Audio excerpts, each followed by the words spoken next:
Halo semua, jumpa lagi. Saya mau tanya jujur dulu nih.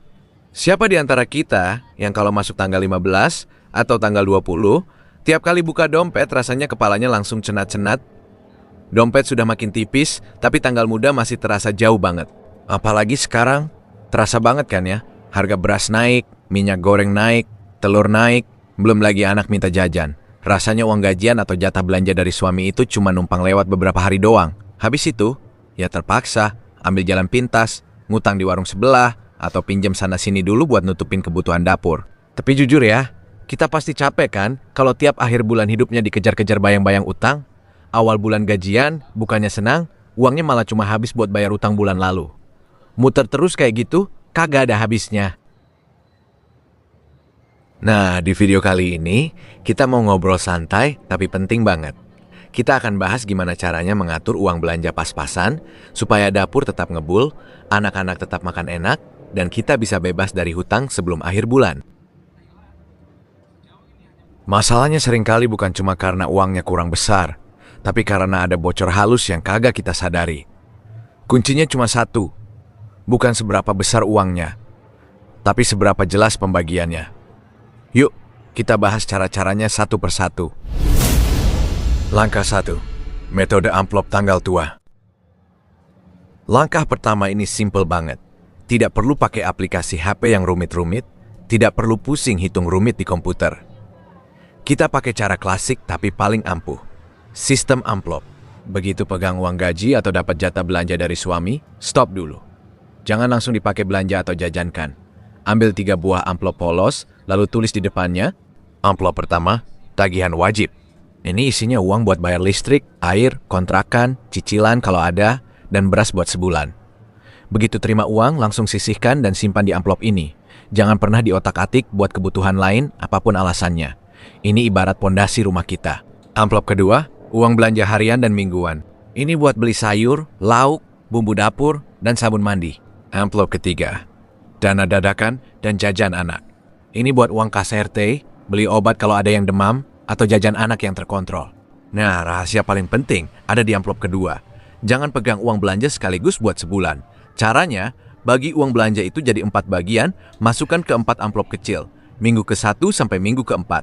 Misalnya, jatah belanja lauk pauk sebulan ada 1 juta rupiah. Artinya, tiap amplop mingguan diisi 250 ribu rupiah. Prinsipnya begini. Di minggu pertama, ibu cuma boleh pakai uang dari amplop minggu pertama. Jangan pernah lirik amplop minggu kedua. Kalau ternyata di hari Kamis uangnya sisa dikit, ya di hari Jumat dan Sabtu kita masak bahan yang ada di dapur dulu. Bikin tempe orek, sambal, atau telur dada. Jangan ambil uang minggu depan. Kalau kita disiplin pegang aturan ini, dijamin tanggal tua tidak akan kehabisan uang belanja. Langkah 2. Trik belanja dapur anti bocor halus. Langkah kedua, ini urusan medan perang kita sehari-hari, yaitu pasar dan warung. Disinilah biasanya tempat paling sering terjadinya bocor halus. Beli ini, beli itu dikit, tahu-tahu pas bayar dompet kosong. Biar uang belanja mingguan cukup, pakai 3 cara ini. 1. Bikin menu masakan seminggu. Sebelum berangkat ke pasar, catat dulu dari rumah. Senin sampai Minggu mau masak apa. Kenapa ini penting? Karena kalau kita ke pasar tanpa catatan, kita bakal beli bahan makanan ikut naluri mata. Wah, ada sayur ini murah, beli ah. Wah, ada ikan ini bagus, beli ah. Sampai rumah, bingung mau dimasak kapan. Akhirnya, bahan yang membusuk di kulkas atau di pojokan dapur. Itu namanya buang-buang uang. 2. Akali pilihan lauk. Di kondisi uang pas-pasan, tidak usah paksakan tiap hari harus ada ayam atau daging sapi. Variasikan. Senin Selasa kita pakai protein hemat seperti tahu, tempe, dan telur. Rabu baru beli ikan segar. Kamis balik lagi ke olahan tahu tempe. Jumat baru olah ayam. Olah tahu dan tempe dengan resep yang bervariasi. Bikin tempe bacem, tahu isi, atau orek manis, biar anak-anak dan suami tidak bosan. Proteinnya dapat, kantong tetap aman. 3. Stop kebiasaan catat dulu di warung tetangga. Ini nih yang paling bahaya. Kebiasaan mengutang di warung sebelah dengan kalimat, "Mbak, catat dulu ya, nanti akhir bulan dibayar." Karena merasa tidak keluar uang tunai saat itu, kita jadi gampang ambil barang yang sebenarnya tidak butuh-butuh amat. Pas akhir bulan ditagih, kaget sendiri melihat catatannya sudah numpuk. Warung tetangga itu godaan terbesar. Kalau mau belanja, bawa uang pas sesuai catatannya saja. Langkah 3. Kendalikan gengsi dan pengeluaran emosional. Langkah ketiga ini agak berat, karena urusannya sama perasaan, gengsi, dan emosi kita. Coba hitung jujur. Sehari berapa kali kita beliin anak jajan di depan rumah? Beli es boba ribuan, beli sosis bakar, beli ciki, beli mainan eceran. Kelihatannya cuma 2.000, 3.000, 5.000 kan? Tapi coba dikali. 5.000 dikali 3 kali sehari, sebulan bisa 450.000 rupiah.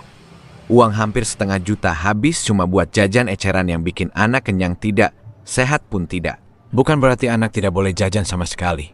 Boleh, tapi diantri dan dibatasi. Kasih pengertian ke anak. Hari ini jatah jajan adik sudah habis ya, besok lagi. Anak itu pintar kok. Kalau kita konsisten, mereka bakal paham. Jangan nurutin jajan anak cuma gara-gara kita takut dianggap pelit sama tetangga, atau risih dengar anak nangis sebentar. Terus gimana kalau ada tetangga yang hajatan atau kondangan? Ingat ya ibu bapak, menyumbang atau kasih amplop kondangan itu menyesuaikan kemampuan kantong kita, bukan menyesuaikan gengsi. Kalau mampunya kasih amplop 20.000 atau 30.000, ya sudah tidak apa-apa. Jangan demi terlihat bergengsi di depan orang lain, kita kasih isi amplop besar, tapi pulang-pulang bingung besok mau beli beras pakai apa. Orang lain tidak bakal nanggung kelaparan di rumah kita. Penutup. Kunci konsistensi dan penutup. Bapak, Ibu, dan teman-teman sekalian, mengubah kebiasaan keuangan itu memang rasanya berat banget di awal. 1-2 minggu pertama mungkin rasanya kok tersiksa banget ya. Kok tidak bebas banget mau beli ini itu. Tapi percaya deh sama saya, rasa sedikit terpaksa di awal bulan itu jauh lebih baik daripada rasa panik, cemas, dan malu dikejar-kejar penagih utang di akhir bulan. Tidur jadi tidak tenang, sama pasangan jadi sering cekcok gara-gara uang dapur kurang. Ajak pasangan duduk bareng malam ini. Bicarakan baik-baik. Pah, Mah, yuk bulan ini kita coba rapiin uang belanja pakai sistem amplop, biar kita tidak usah ngutang lagi. Kalau suami dan istri sudah satu frekuensi, masalah seberat apapun rasanya bakal jauh lebih ringan. Terima kasih banyak sudah menonton video ini sampai habis. Sekarang saya mau dengar cerita dari teman-teman semua di kolom komentar. Dari beberapa cara tadi, mana sih yang menurut bapak atau ibu paling susah buat diterapkan di rumah? Atau ada yang punya trik hemat sendiri? Tulis di bawah ya, mari kita saling berbagi pengalaman. Jangan lupa klik tombol like kalau video ini bermanfaat, dan bagikan ke teman atau tetangga yang sekiranya butuh video ini. Sampai jumpa di video berikutnya, semoga rezeki kita semua dilancarkan dan dimudahkan. Salam sehat dan bebas utang.